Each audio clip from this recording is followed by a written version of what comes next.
صباح الخير. لو سنك وصل 40، منظمة الصحة العالمية بتوصي ب5 تحاليل لازم يتعملوا. أنا دكتور عماد ودي قناة صيدلينو. التحليل الأول هو صورة الدم الكاملة أو CBC، ومن خلال التحليل ده بقدر أعرف عدد كرات الدم الحمراء وحجمها، بقدر أعرف عدد كرات الدم البيضاء، بقدر أعرف عدد الصفائح الدموية. كرات الدم الحمراء دي بتديني دلالة هل أنا عندي أنيميا ولا ما عنديش مشاكل الأنيميا.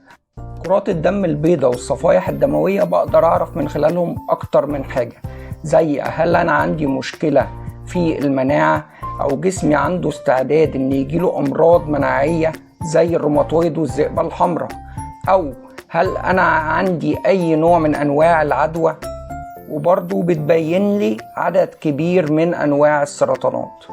التحليل التاني هو الكوليسترول والدهون الثلاثية، وخلي بالي الكوليسترول والدهون لو عاليين ممكن يعمل لي مشاكل في الشرايين التاجية، يسد لي الشرايين، ممكن يعمل لي أمراض الذبحة، أمراض فشل في عضلة القلب. التحليل الثالث هو وظائف الكلى، وده بنقيس فيه 3 حاجات، حاجة اسمها GFR، سيرم كرياتينين، وسيرم يوريا، ودول بيقيسوا لي قدرة الكلى على فلترة وتنظيف الدم من الفضلات.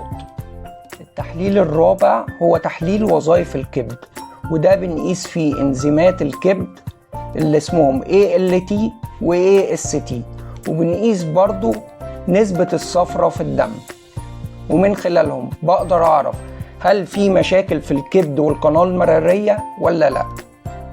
أما التحليل الخامس فهو نسبة السكر في الدم، وده بقيس فيه سكر فاطر وسكر صايم وحاجة اسمها هيموجلوبين A1C أو السكر التراكمي، وده بيبين لي معدل السكر في الدم آخر 3 شهور، وده مهم جدا طبعا للناس اللي عندها استعداد وراثي إن يجيلها سكر.